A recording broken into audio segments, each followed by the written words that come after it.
Liūdna, tačiau padidėjęs kraujospūdis daugeliui tapo toks įprastas reiškinys, jog į jį jau net nekreipiame dėmesio.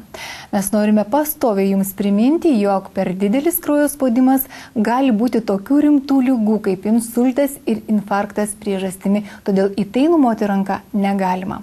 Na, o sekti ir kontroliuoti kraujospūdį šiais laikais yra labai paprasta. Galima įsigyti tam skirtų aparatų, kurie tinka visiems šeimos nariams.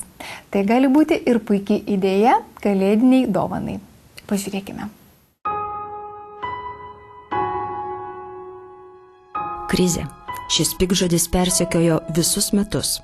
Dar įkyriau lenda jiems baigiantis. Ar užteks pinigų kalėdų dovanoms? Ar spėsime pradėtus darbus? Kaip gyvensime kitąmet? Neramios mintys slegia galvą ir sekina organizmą. Klasikinis geras kraujospūdis yra 120/80. Taip, kai 120 yra sistolinis ir 80 yra diastolinis. Jeigu jisai normalus, reiškia, mūsų visi organai, tiek širdis, tiek ir kraujagyslių sistema funkcionuoja gerai ir mes neturime jokių problemų. Automatiškai, jeigu jau yra nukrypimai nuo normos, kažkas truputėlį yra negerai. Kraujospūdis yra toksai reiškinys, kurio negalima kartais numatyti, nes jisai gali neduoti ir visai jokių simptomų. Čia panašu kaip ir su padidintų cholesteroliu. Galime nieko nejausti ir staiga vieną kartą profilaktinio patikrinimo metu netikėtai pamatuojamas spaudimas ir randame aukštą ribą. Širdies ir kraujagyslių ligos Lietuvoje net kas antros mirties priežastis. Tai šiurpiausia statistika Europoje. Medikai sako, kad aukštą kraujospūdį nustato vis jaunesniems, kartais jau ir paaugliams.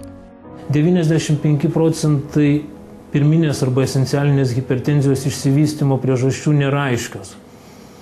Ir todėl tai vėlgi daro labai komplikuotą tą ir diagnostiką, ir gydymą netgi. Absoliučiai nei inkstai, nei kepenys, nei širdis, viskas normoje, o dėl kažkokios priežasties atsiranda ta hipertenzija. Kraujo spaudimui didelį įtaką turi ir šeimyninė anamnezė.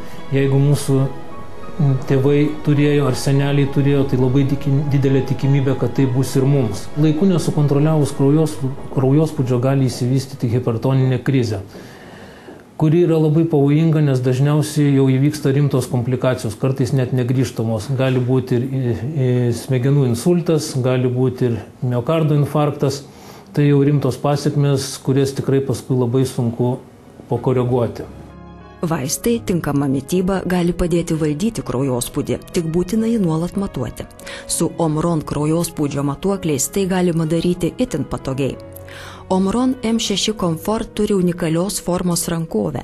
Ji yra pakietinta, todėl gerai priglunda prie rankos ir leidžia kraujospūdį nustatyti ypač tiksliai. Rankovė universali, tinka bet kokio storumo žastui, todėl matuokliu gali naudotis visi šeimos nariai.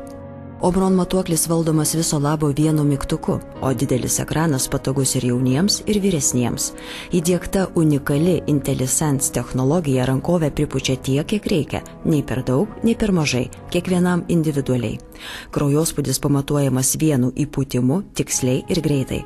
Dar daugiau, Omron M6 Comfort sugeba išvesti 3 matavimų vidurkį, kuris labai svarbus gydytojui parenkant vaistus. Matuokliai turi unikalų algoritmą aptikti nereguliarų pulsą. Omron kraujospūdžio matuokliams suteikiama 5 metų garantija.